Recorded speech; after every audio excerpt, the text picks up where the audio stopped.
now request Mr. Debashish Basu to introduce Dr. Praveen Gedam to us. Well, Dr. Sinha, we are just overwhelmed once again to hear the stories and the hard work that you've done, the innovation that you've done for public good.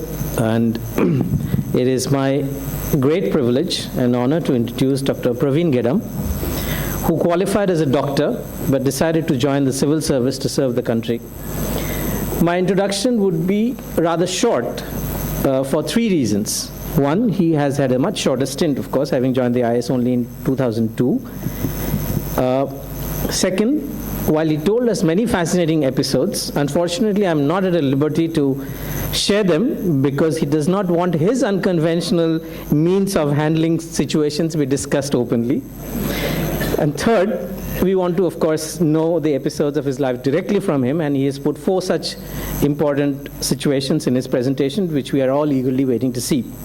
But let me assure you, in his short career, Dr. Gedam has shown equal courage, integrity, and innovation like Dr. Sinha, and has already been responsible for bringing the mighty to book.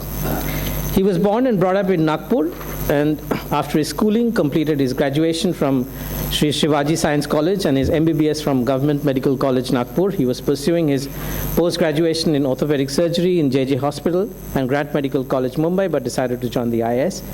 As you know, he's currently the Municipal Commissioner at Nashik. He was handpicked for this position because the government knew that to handle the colossal Kumbh Mela that took place a few months ago, it needed someone of the caliber of Dr. Gedam, and he didn't disappoint us. Combining his tremendous energy with technology, administrative resources, and meticulous planning, he was able to achieve an incident-free and cleanest Kumbh Mela ever. Under him, Nashik is also the first corporation to have put 83 layers of infrastructure all in public domain. Citizens can complain about any service through an app which can track the complaints until successful resolution. One part of his presentation is on how we achieved this and some of the other initiatives as Nashik Municipal Corporation. Only yesterday he tweeted that he hopes Nashik to be the first city in the state to have 100% compliance on the Street Vendors Act 2014 and Supreme Court orders on this issue. Like many other officers with a clean record who wish to enforce the rule of law, he has been transferred frequently. Before coming to Nashik, he was the district collector of Solapur in January 2013, where he stopped illegal sand mining and quadrupled revenues. How he did it is also a part of his today's presentation. Dr. Sinha had unconventional methods to achieve his public good, so does he. Additionally, he had the benefit of technology that can improve governance dramatically these days. In Solapur, he introduced biometric attendance tracking system in various government offices, but faced immediate resistance. Employees apparently smashed biometric machines, scratched the scanners with nails, and put Fevikwik on them, damaging them. So he had to then decide to install CCTV and fix it. Dr. Gedam considers his Solapur assignment as the toughest. Before that, he was the Municipal Commissioner of Jalgaon, Chief Executive Officer of Latur, and Collector of Osmanabad District. In Jalgaon, he exposed the 216 crore affordable housing scam. Based on his complaint, over 100 people cutting across party lines were booked under the Prevention of Corruption Act for misusing public funds and misleading the government. This resulted in the arrests of former ministers Suresh Dada Jain and Gulabrao Devkar. He was transferred within 9 months from Jalgaon and posted as CEO Zilla Parishad Latur. Under him, Latur achieved the first rank in Maharashtra in major schemes like Sarva Shiksha Abhiyan, National Rural Health Mission, and many other schemes. The Zilla Parishad was among the top 3. He then went on to become the district collector of Osmanabad between 2009 and 2012, where he was the chairman of Tulsa Bhavani Temple Trust, where he made many improvements in the temple and ensured that devotees could carry out the darshan in the least possible time. He also plugged the massive pilferage that was going on over there. It's a shocking story, and I think Dr. Gedam is going to have part of his presentation devoted to that as well. In 2009, he was awarded the Rajiv Gandhi Administrative Reforms Award. Today, IS officers are on Twitter, and we hear and like to hear from citizens directly. Dr. Gedam is very active on social media, where he shares news about the development in Nashik with citizens. He genuinely believes that social media can hold the government accountable. Ladies and gentlemen, please give Dr. Gedam a big hand. We need more people like him, and we'd all love to hear his presentation. I thank Srimati Dalal and Sri Basu for inviting me in such an august gathering, and it's a privilege and honor to share dais with a stalwart like Sinha sir, who happens to be 4 decades senior to me. So, and I'll be speaking about my very short career and only 4 short stories of various places. And it's basically a team effort of hundreds and thousands of our government employees. I happen to be a small cog in the wheel of this giant machinery which we call government. And believe me, it was not without the help of patwaris and constables and these kotwals that we could have achieved this. So I will be presenting on behalf of this team rather than as Mr. Praveen Gedam. Being in government right now also imposes certain restrictions on me. So probably I will not be able to speak that frankly with which Sinha sir spoke. But probably you will have to read between the lines to understand what I mean. And there are many more interesting stories behind the curtain, which I wish I could have spoken very frankly. So I will shortly speak about Solapur, then followed by Tulzapur, and then couple of short stories about Nashik. The first thing which I would like to speak is about sand mafia, which we keep hearing, and Solapur is one of the really notorious place as far as sand is concerned. After Konkan Belt, this is the largest sand producer in Maharashtra, and I will be actually going very fast because the presentations are quite heavy. Suffice it to say that when I was a district collector of Solapur, it even nowadays it's a district of political bigwigs. You name it and they are there. And this is one field which we have very rampant use of money, muscle power and political power.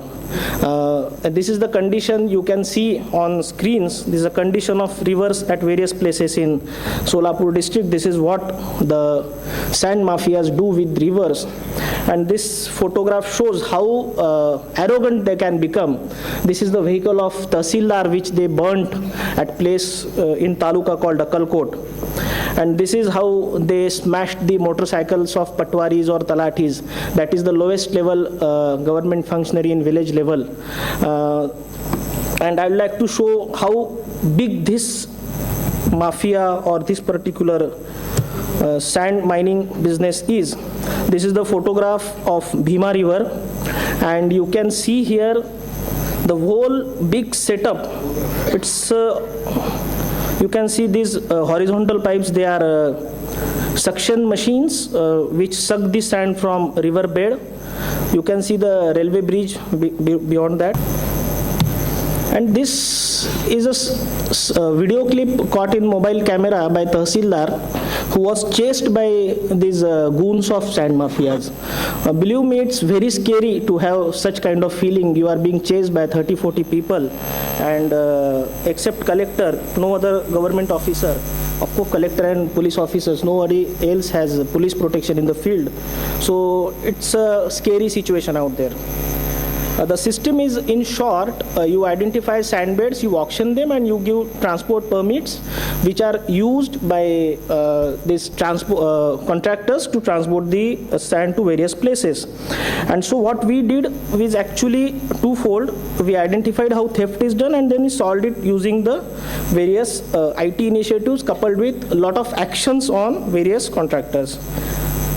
So the first reform was reforms in the system of auction.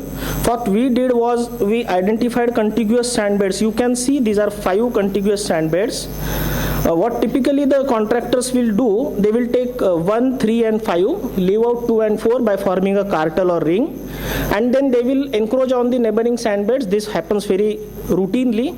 So what we did, we made it as a compulsorily take it as a package or leave it. And this also ensured that all the sand beds which can be excavated are actually put for auction, because it is ensured by this way or that way that they are not put for auction, so that people are free to take it illegally.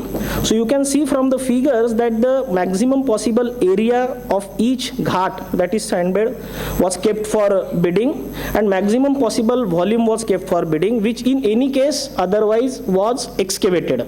So it would have gone as unaccounted rather than not being excavated. Then we took confidence building measures, called bidders from all neighboring districts, requesting them to participate. This was unheard of because it is presumed each of these contractor, they have their own fiefdom. Other is not supposed to enter their territory. And this was again something very unique. We called all of them together, requested them to participate from their office, from their home through e-tendering or online auction. And this result was very good, and I will show the system that we put in place for them. This was again done with free of cost to government. So this is how sand plot is identified. This is the sand plot, the truck is carrying sand. So this is the check post which we made it compulsory for all contractors to erect at each place. It has CCTV which takes the number of truck, then records everything into the computerized receipt. This receipt has barcode, unique QR code, and other features which you find on checkbooks or demand draft.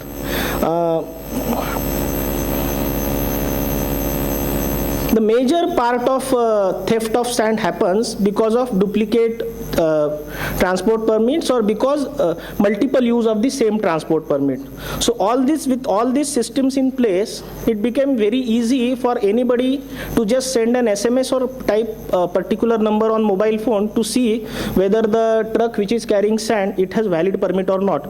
You don't even need to check his particular invoice or transport permit. After the distance that is supposed to, after say 24 hours or 48 hours, the transport permit becomes invalid. Now this truck is going on a particular way. At a checkpoint, somebody is checking it, and he can check it by noting down either his invoice code or by scanning barcode or by putting vehicle number. He can see whether it is valid or invalid.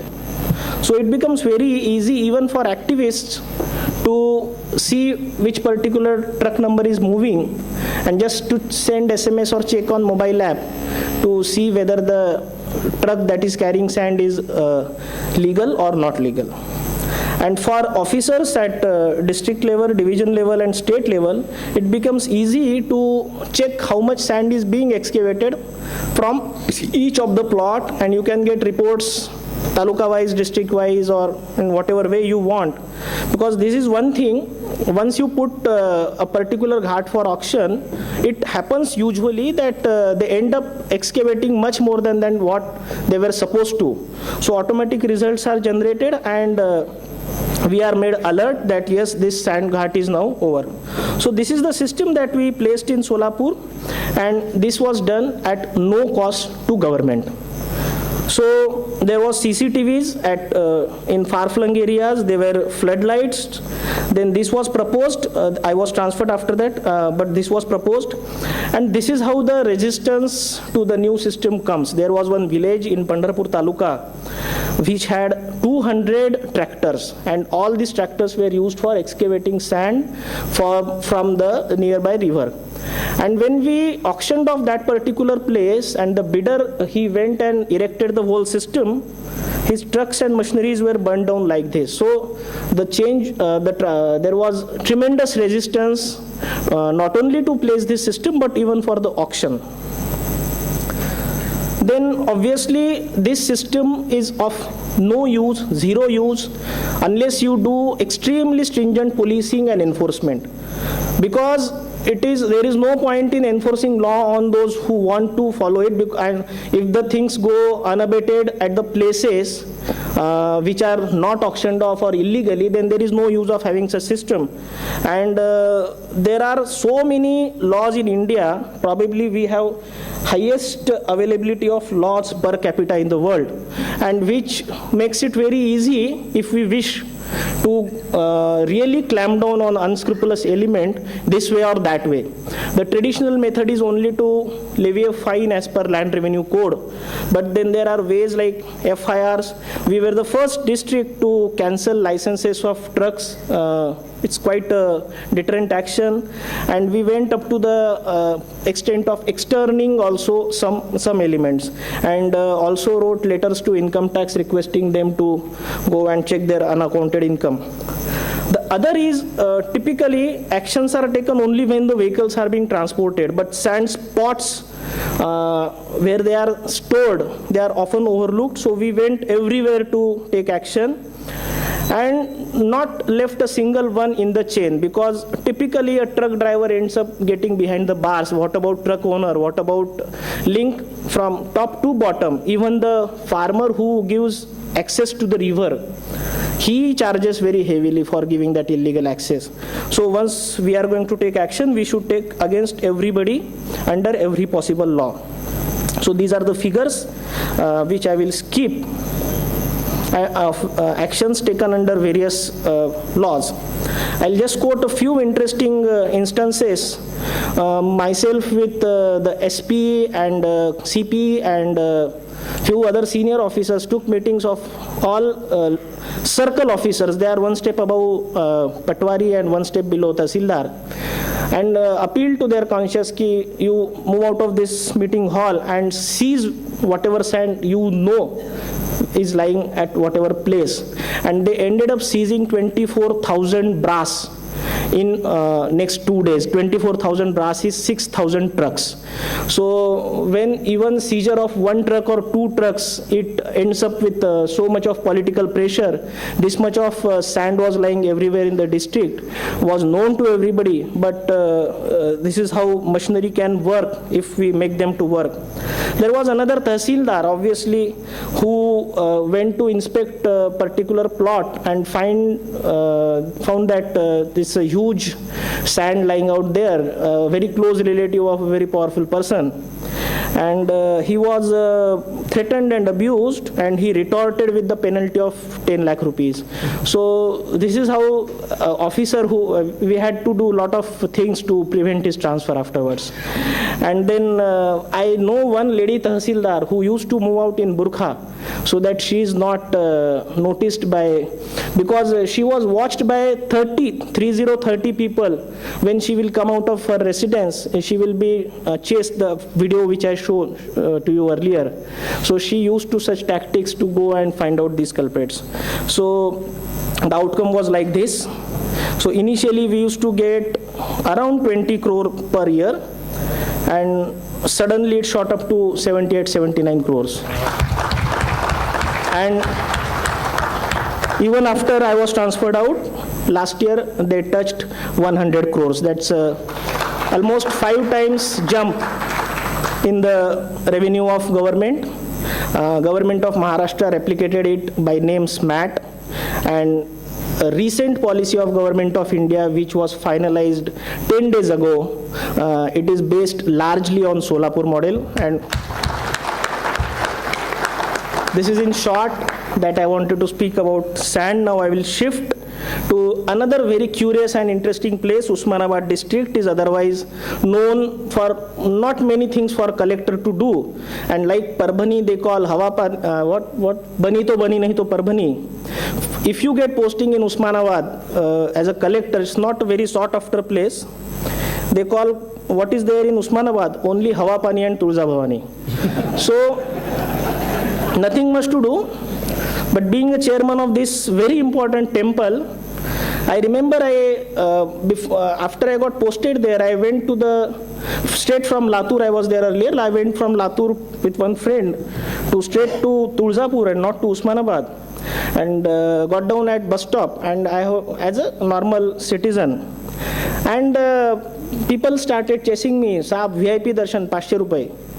So, and then I ended up getting darshan in next 3-4 hours and experienced everything what goes on. And then I took over, and so many things to tell, but I will restrict myself for paucity of time to only donation system and darshan management.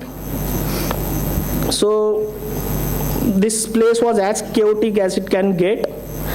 And this is how the data of donations of silver and gold looks from one particular donation box that is popularly known as Sinhasan Peti. So it's all zeros out there. And it was not easy, because I remember my tahsil, first 15 days I took review, and my tahsildar, he wanted to check, but you imagine, there was a police chowki in the temple. Collector is chairman of the temple. The elements can become so strong, they physically stopped tahsildar.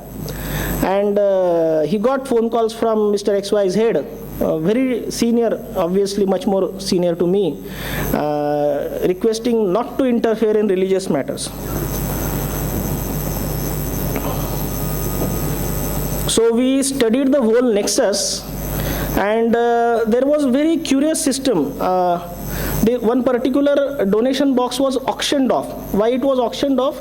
Because it was presumed, and it was largely true also, that government machinery or trust machinery will not be honest enough or capable enough or efficient enough to collect the whole donation.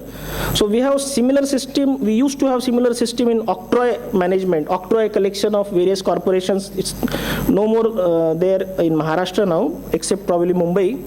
So similarly, we had this auction of this particular donation box, where all the cash receipts would go to the contractor, and he will pay one-time annual premium.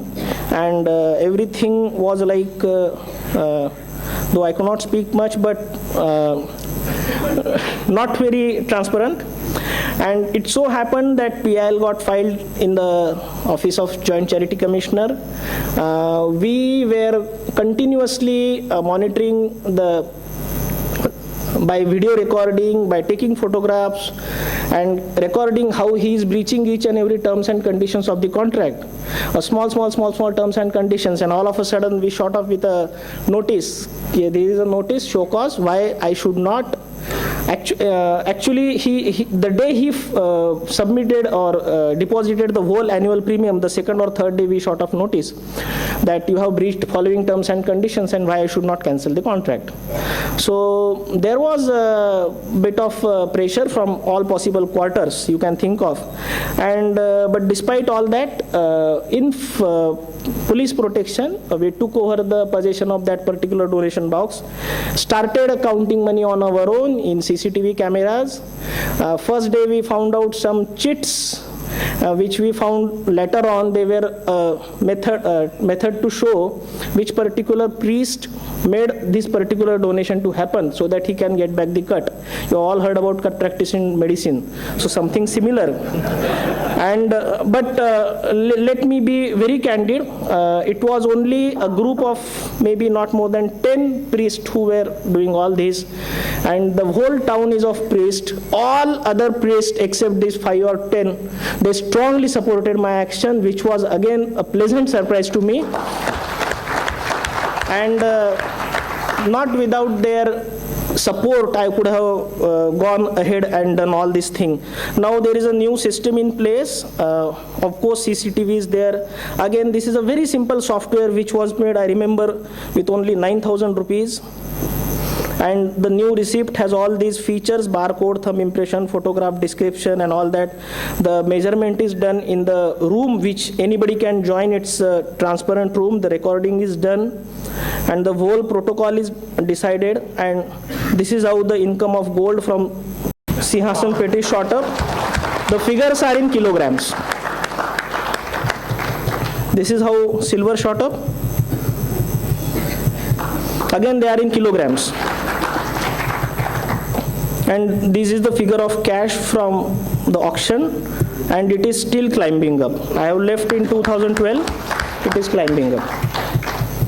And these are figures from various other resources. I will go very fast. Gold, silver or silver-like.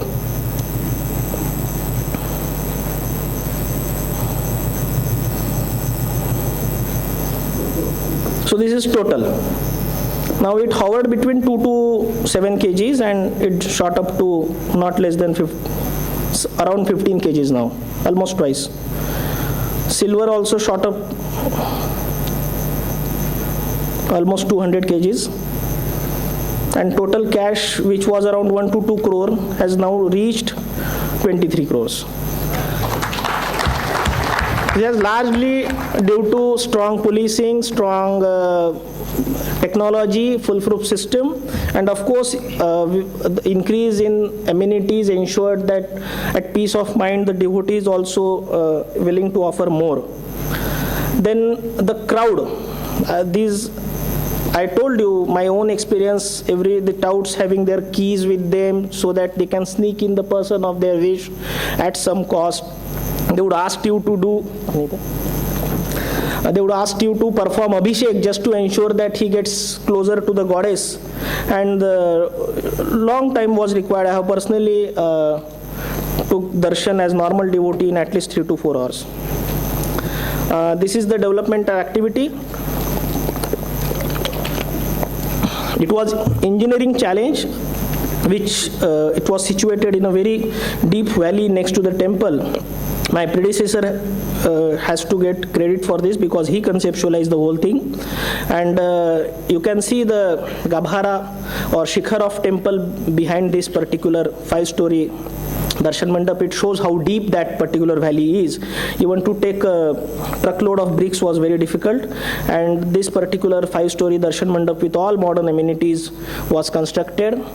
The queue system was changed. You can see this is the Abhishek queue. You pay more, do Abhishek, go close to the goddess. And if you go to the normal darshan queue, you end up getting darshan only when at this particular stretch you can see the goddess, otherwise your back is facing the goddess, so you cannot see. And when we decided to change this particular system, changing of the queue, it may sound very simple, but believe me, it was very, very difficult decision. So difficult, we expected religious sentiments being provoked. So we had a couple of letters in our hand from some well-known pujaris of Varanasi and all those places, which said that this system, earlier system, is contrary to Shastras, and so they recommended the new system like this. So I could come out with that letter should somebody stroke religious sentiments. And the complaint of changing queue went to as high level as possible. So but because of this, now a normal person which is seen in red and person doing abhishek, both can go equally close to the goddess, both can have darshan at peace. And for those in a hurry, we have another system of mukh darshan, and you can see the place which was filled of, there was no place to put your foot in this particular temple premises. Now it is quite open because everything goes underground and people end up in front of goddess for their darshan. There were certain other things which we did. ID cards were given. There was this old act of 1909. Now it was an enactment order of Nizam government, which was not cancelled by present government. So it can be enforced by law. So we used that particular 1909 GR to stop during my 3 years, I stopped total 18 pujaris with this from entry into the temple as punishment for doing something. Got FIR registered against many of them. This was earlier, I told you, the same group which had audacity to stop Tahsildar and which has audacity to manhandle Tahsildar. Then this another simple looking intervention, preventing the sale of dehusked coconut and oil in polythene bags. It again has tremendous religious value, but we finally issued order under 133 of CRPC, a permanent order it is, to prevent this sale because it can lead to stampede. And the result is that I am now told, I have personally experienced, on normal weekdays you can have darshan in 15 minutes, and even on crowded days you can have much, much faster darshan because there is no other tout or VIP entries. And there were certain other improvements like housekeeping was outsourced, security was outsourced, and various developmental activities of around more than 200 crore rupees we could start that time. Encroachments were removed, gardens were built, built, museums were built, and you can see the road highway passing through Tuljapur town, which is a very congested town, is now 6-lane highway. This is another interesting issue, land. So land is a very complicated subject, and we started finding out how much land is in the name of goddess Tulja Bhavani.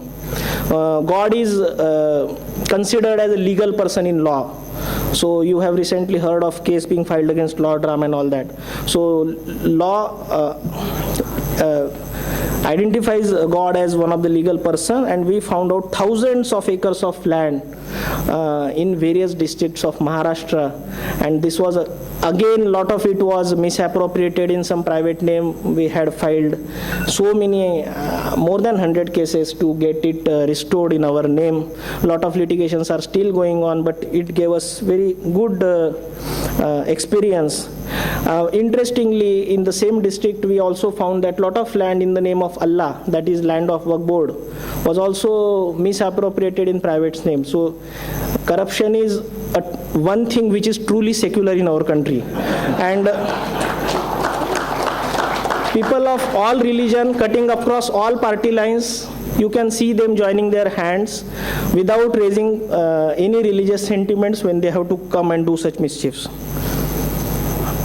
And then other interesting events we could took in like huge cultural festivals. You see the Janta Raja play being played there, and started taking feedback, started business process re-engineering of the temple, and regular feedbacks. You can see the time required for darshan has now tremendously reduced, and there are some good positive media coverage. We are the first temple in the state with ISO certification. And last but not the least, even in one PIL which was not related with Tuljapur, Honorable High Court has specifically made reference, you can see in the red box, that they appreciate the changes made in Tulja Bhavani temple. Thank you so much.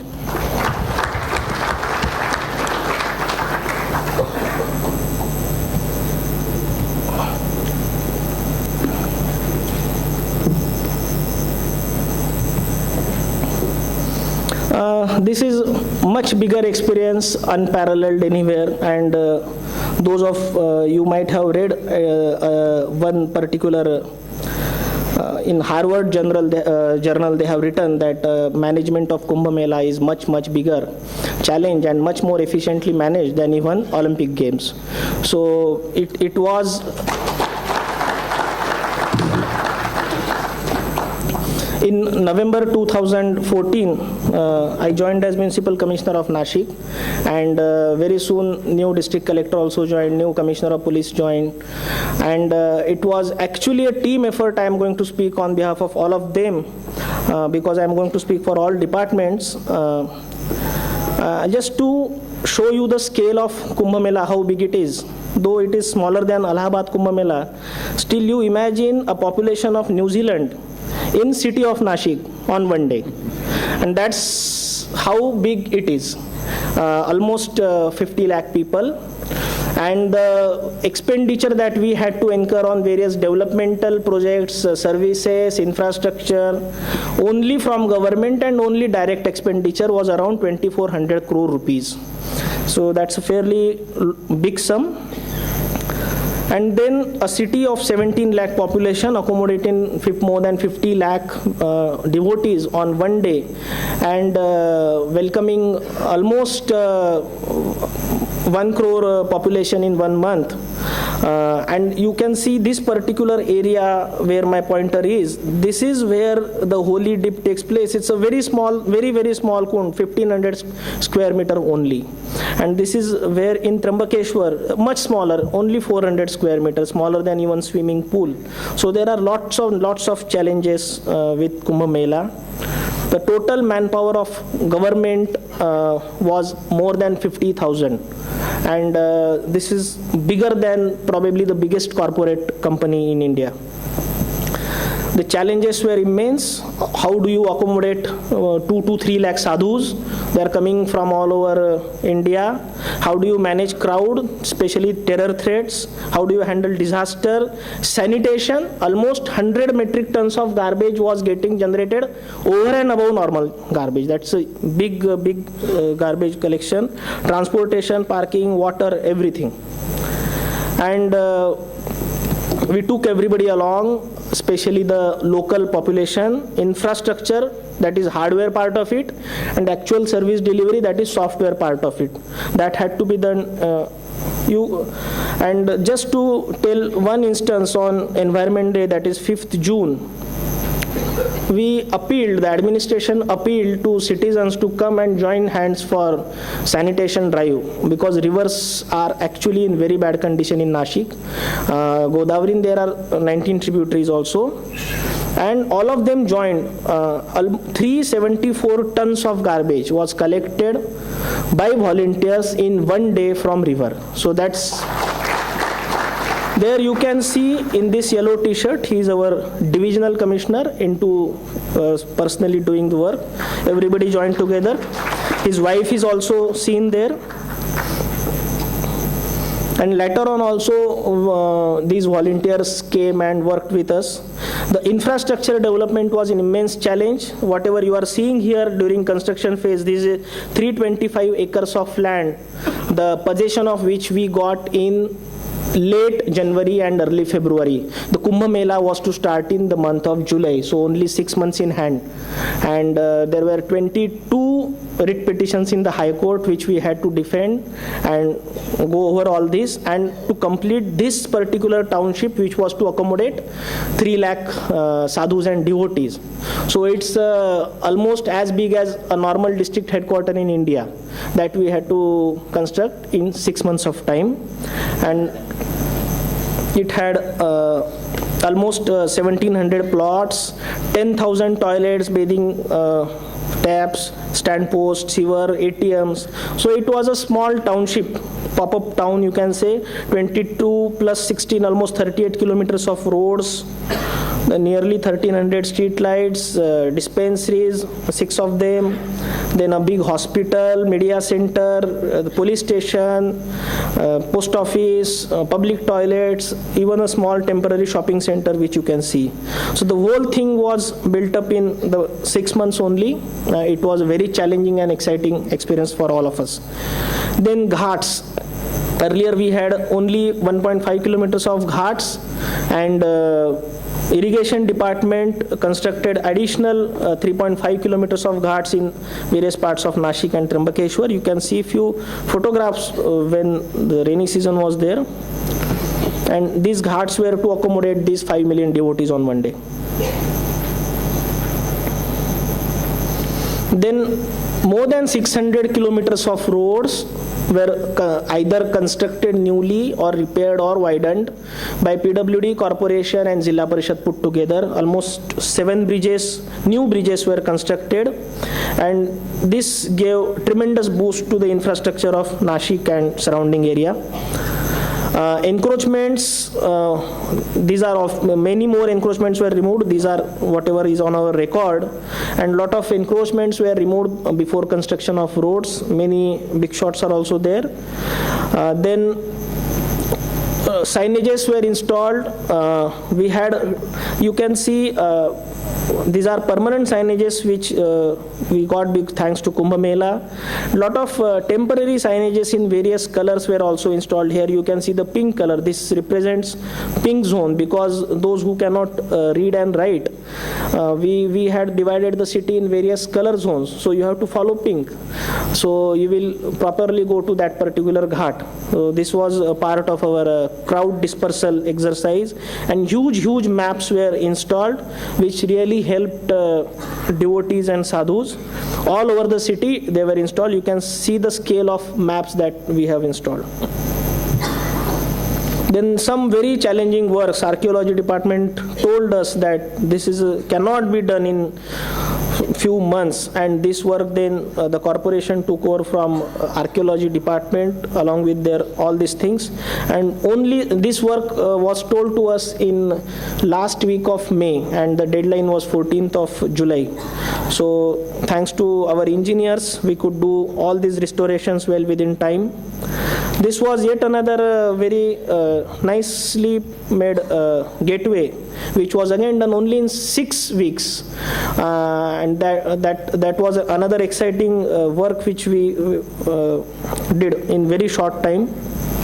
Security, almost 30,000 police personnel, kilometers and kilometers of barricading. There was some cribbing also, that why to have so many barricades, but we had a bitter experience in 2003. 29 people died in a stampede. Very recent experience in Saudi Arabia, almost 1,500 people died there. Then Pushkaram also, stampedes after stampedes. So nobody wanted to take risk. There was CCTV cameras, PA system, control rooms. Honorable CM himself declared that on Parvani day, no VIP shall come to Nashik. So it immediately relieved the police machinery of immense strain, and we could tell anybody and everybody coming. See, CM himself told that nobody is coming from his ministry, so everybody agreed. Then the city was divided in 8 sectors. So devotees coming from various directions, they were channelized to particular ghat, so that not everybody ends up at the same location. And this is very interesting. First time in India, I know very surely, this was done. Everybody carries mobiles these days, and a mobile moves from one place to other place. If it changes tower location, this is detected by a tower. It is known as ping. This ping count was taken, and Kumbh Mela was not only a spiritual event for us, it was an event of technology. Engineers from Massachusetts Institute of Technology, Boston. So you may be aware of rivalry between Harvard and MIT. So Harvard went to Allahabad Kumbh, so MIT came to Nashik Kumbh. And so they were in Nashik. And we shared the data with them, and they came out with this particular solution to estimate the number of actual people who were in Nashik on that day. That's why I'm telling you the figure so confidently. And there are some assumptions, of course. I mean, you have to presume that 70% of people are having mobile phones, because most of the crowd is from North India and from low socioeconomic strata. And then what particular period they must have spent in Nashik and all that, and doing all that complicated mathematics, they came out with the conclusion that between 45 to 55 lakh were there on second Parvani day in Nashik city, over and above Nashik's population. And this is yet another interesting thing which we did. It shows the heat map of population using mobile density. Now, this is a very breakthrough technology which I am sure will find its way into government setup as a permanent method for managing crowd, which we are very proud to have started in Nashik. This is another technology. This is a foot mat developed by a local undergraduate engineering student, and it counts the number of people passing over it by identifying their foot patterns, so that the same person is not counted twice. But this was used on pilot basis, but I'm sure this technology also has a good future. So you can see Kumbh Mela is known for bichde hue bhai, the Nirupa Rai mother bringing these two kids together. At the end of it, one becomes police officer, other becomes gunda. And Nashik Kumbh, we had 0 missing at the end of this huge event.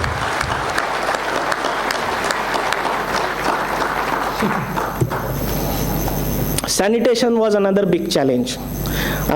You all know condition of Indian cities. Nashik is also one of them. And we had installed 20,000 temporary toilets all over city, all over roads. And they were, this installation is not sufficient, because my experience, I don't know what, there is something in my destiny. I did Tulzapur temple, then I did 2 Ashadi Waris of Pandharpur as a collector of Solapur, and I ended up at Kumbh Mela. So God is, or I am following God, I don't know. But our experience at Pandharpur, Tulzapur, it shows that you put temporary toilets, within couple of hours they get soiled and are of no use. So the tender's condition was erection, ensuring proper water supply, and ensuring one person for every 15 seats minimum. So this installation part was one. You can see the location of toilets all over Nashik city. They were meticulously selected by engineers in government, where the crowd is expected to be highest. And each and every toilet had person who was dedicated 24/7 in 3 shifts with his mobile number, who is going to bring a tanker of water, what is the name of driver, his mobile number, the name of cleaner, from where, which particular water tank he is going to fetch that water, and who is the wallman of that particular water tank.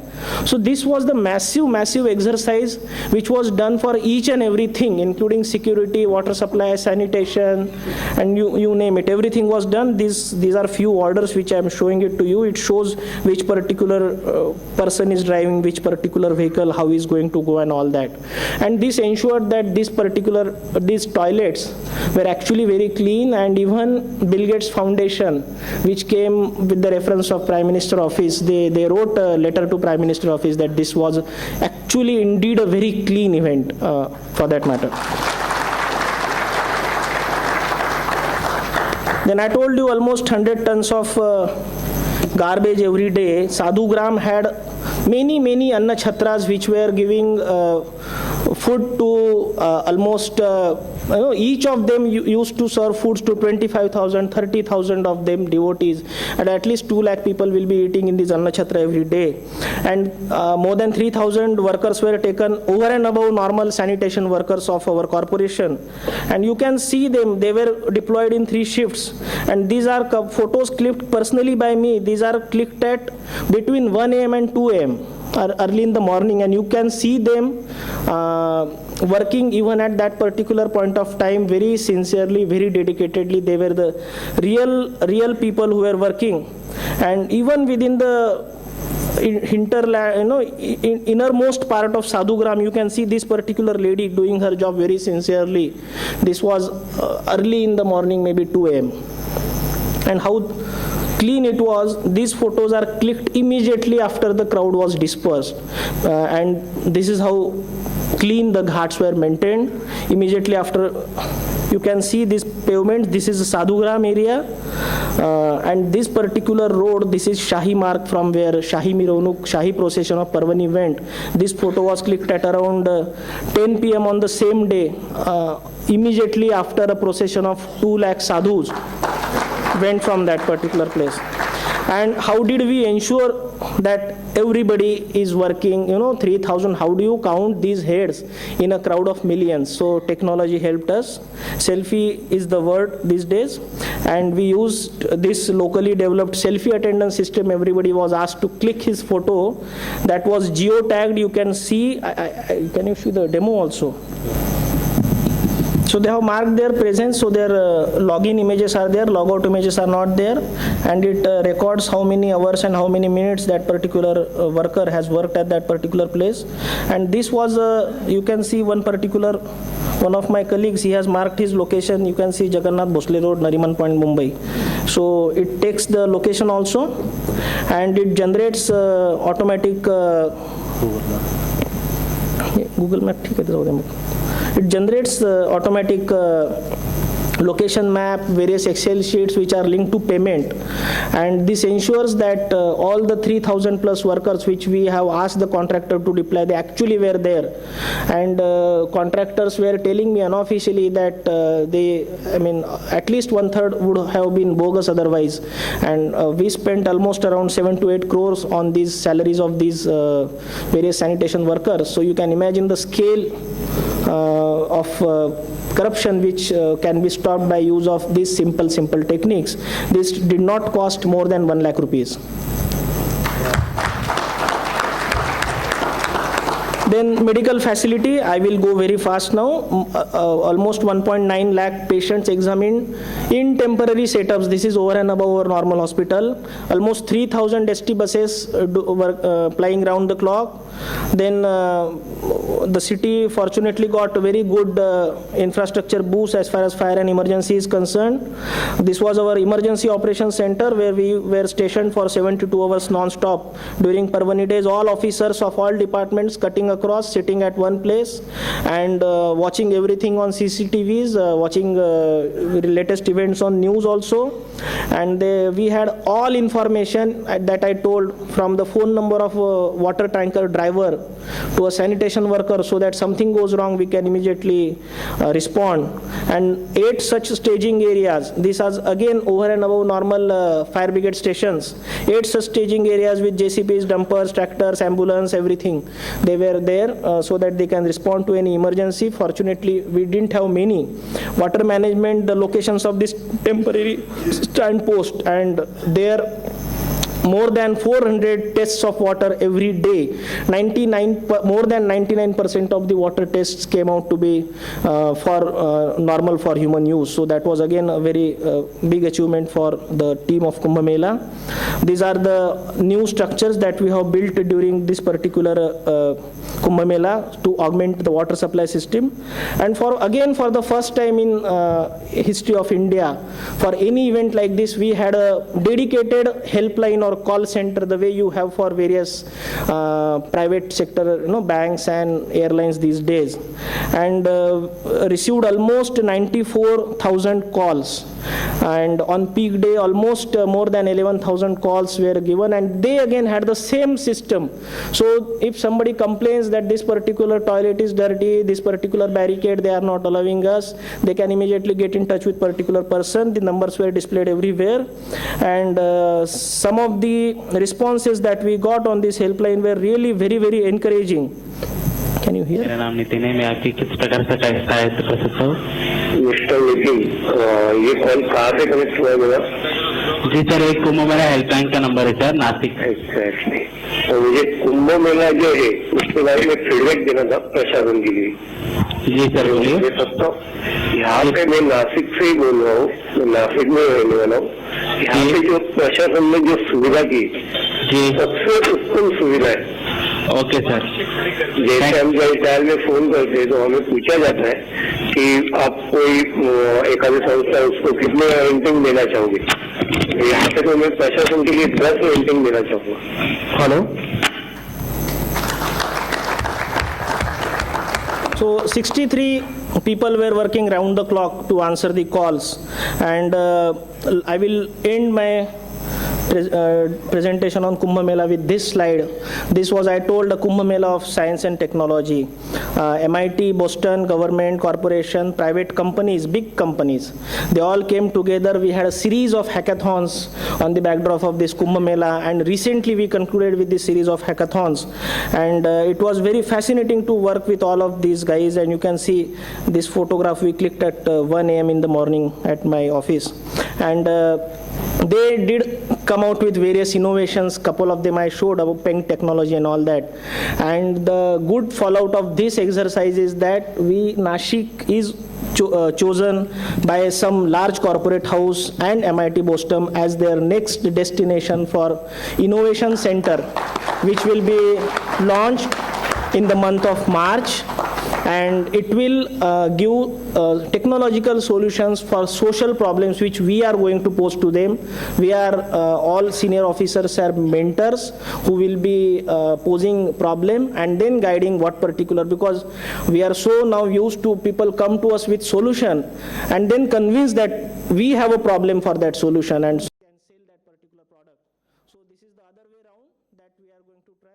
And Kumbh Mela gave this wonderful gift of Kumbhathon and this innovation center that is now going to be set up. Then few incidences to remember. On the evening of eve of 3rd Parvani, 74 millimeters of rainfall in 3 hours in the evening. It was the first major rainfall. Everything was from that Godavari basin was washed into Nashik city. It was all filth. And the whole night, the team of fire brigade and sanitation, they managed to clear it so that the next morning devotees can have a very nice ghat. And again, various CCTVs and technology ensured that there is no loss, because we again used software which is used by American Armed Forces also to predict the increase in water levels in Godavari, so that timely evacuation was done. Then there were some negative elements at work. You can see these are the photographs which show that the works are of very substandard quality. The fact was like this: the rains were this strong that even electric poles were bent. And only these 10-15 structures which were just erected, you can see even the soil is not filled there, and they are just erected ballis.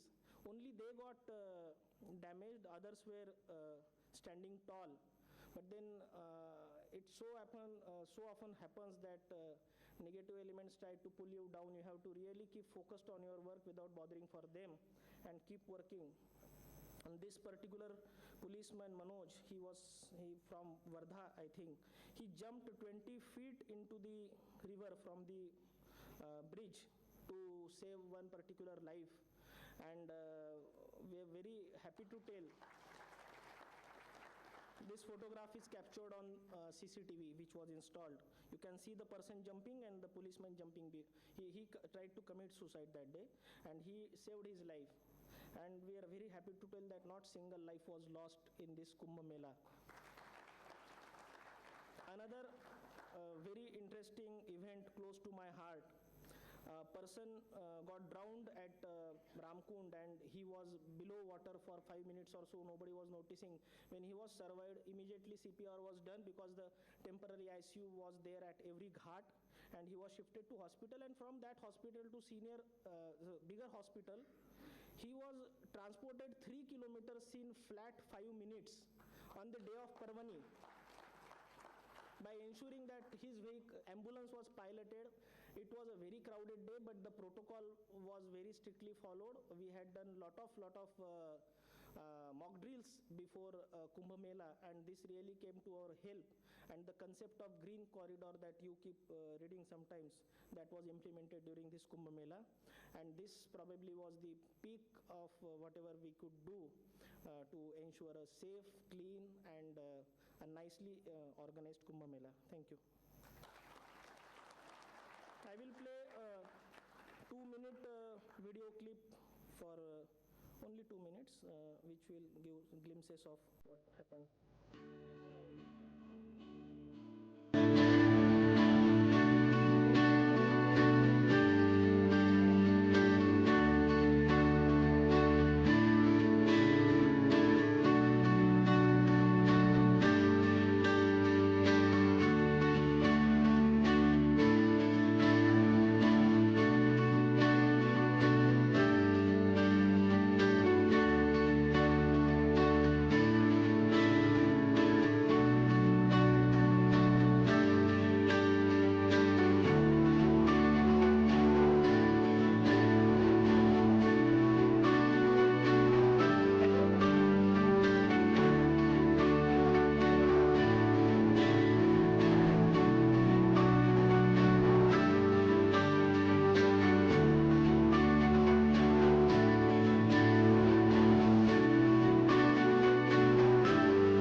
And I will wind up in 5 minutes by showing some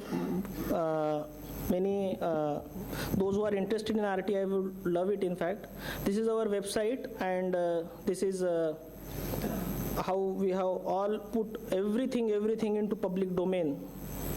So this is the other way around that we are going to try, and Kumbh Mela gave this wonderful gift of Kumbhathon and this innovation center that is now going to be set up. Then few incidences to remember. On the evening of eve of third Parvani, 74 millimeters of rainfall in 3 hours in the evening.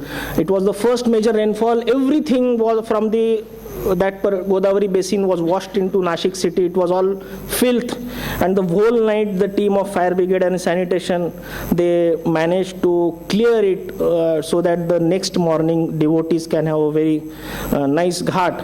And again various CCTVs and technology ensured that there is no loss, because we again used software which is used by American armed forces also to predict the increase in water levels in Godavari, so that timely evacuation was done. Then there were some negative elements at work. You can see these are the photographs which show that the works are of very substandard quality. The fact was like this: the rains were this strong that even electric poles were bent, and only these 10-15 structures which were just erected, you can see even the soil is not filled there, and they are just erected ballis. Only they got damaged, others were standing tall. But then it so often happens that negative elements try to pull you down. You have to really keep focused on your work without bothering for them and keep working. And this particular policeman, Manoj, he from Wardha, I think, he jumped 20 feet into the river from the bridge to save one particular life. And we are very happy to tell this photograph is captured on CCTV which was installed. You can see the person jumping and the policeman jumping. He tried to commit suicide that day, and he saved his life. And we are very happy to tell that not single life was lost in this Kumbh Mela. Another very interesting event close to my heart. A person got drowned at Ramkund, and he was below water for 5 minutes or so. Nobody was noticing. When he was survived, immediately CPR was done, because the temporary ICU was there at every ghat, and he was shifted to hospital. And from that hospital to bigger hospital, he was transported 3 kilometers in flat 5 minutes on the day of Parvani, by ensuring that his ambulance was piloted.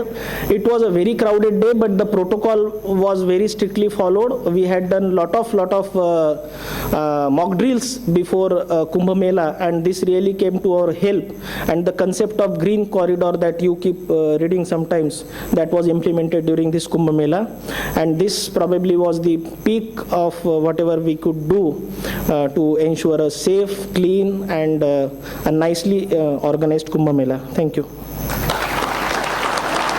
I will play a 2-minute video clip for only 2 minutes, which will give glimpses of what happened.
And I will wind up in 5 minutes by showing some those who are interested in RTI would love it. In fact, this is our website, and this is how we have all put everything into public domain. Layers of various things in Nashik city. So for example, I can see this is city of Nashik. You can see it ward wise, division wise, or whatever way you want to see. I can see concrete roads here. They will come up in some color. And then I can see asphalt roads here. So this really is very helpful tool. It was a massive exercise thanks to my colleagues. One of them is here, Mr. Magar, who did all this massive exercise of putting everything in public domain. You can see, and this helps in, you can see that concrete roads are in certain pockets. So there are certain reasons for that. And it so often happens that those who are political bigwigs, they end up getting more infrastructure in their area. You can click on any of this road, it gives details of that road, including width, condition, length, and all that thing. I can do scrutiny also for my planning purpose as to how which roads are to be taken in which year for particular this thing. Then this market or real estate actually thrives on knowledge of how the land use or maybe lack of that knowledge. And those who are privy to that knowledge, they end up making millions, and those who are not, they end up losing their lands. It's a well-known story. So we have all our development plan also on this particular public domain. You can see the reservations which will come up. So, and then again, garden reservation, open spaces, 83 such layers are there. Our properties, we had tough time in finding our own properties. We have traced more than 900 so far, and putting all of them on public domain. So you can see all these properties, they are also marked here. You can put a name of building here, and then you find out details of that. So this will really help if in long run, I feel, to make people aware what is there, what facilities are made available by corporation, and will help in planning also.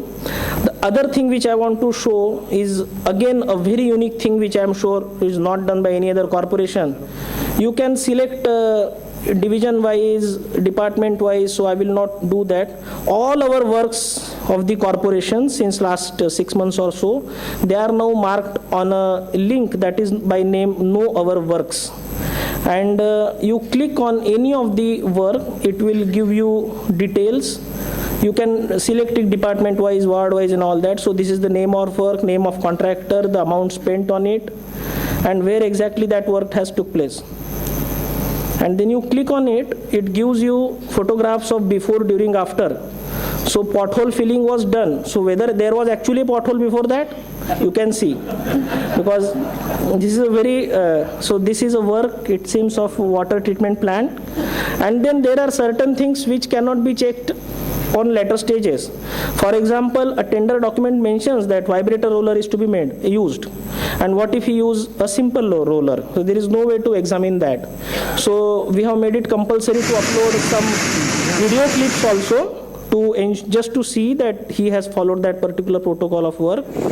And everything what you are seeing is available online in public domain. Anybody can see that.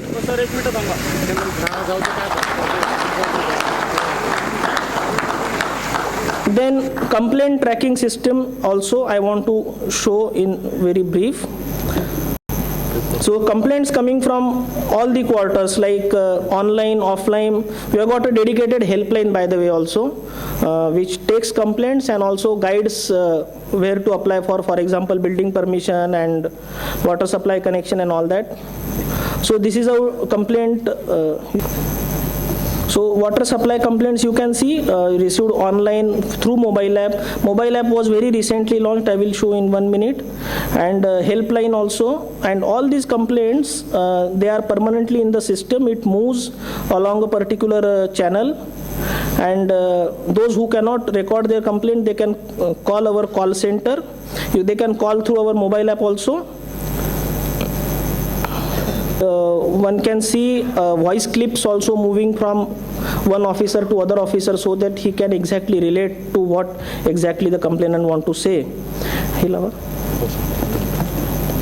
And I will end my lecture with a demo of our mobile app which has all these features, and it is now actually very popular medium for Nashik citizens to interact with us, and we are actually finding it very tough to take care of all these complaints.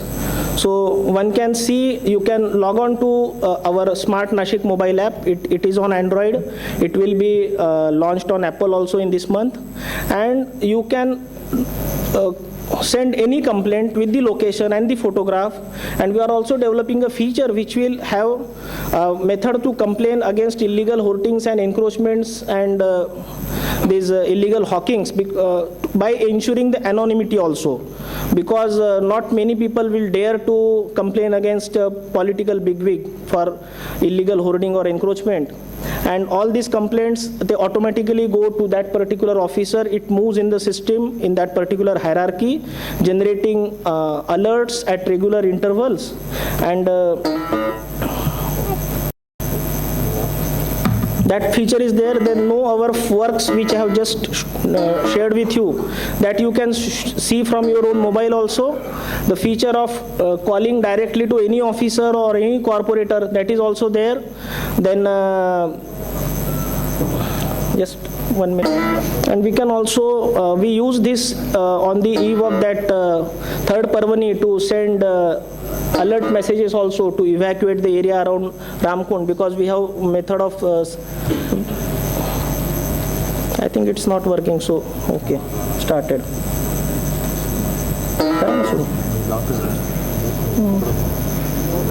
Anyway, so I will not spend much time. But this is just a start of IT initiatives in Nashik. We are now shifting to a detailed ERP also, and putting as many things as possible in public domain in interactive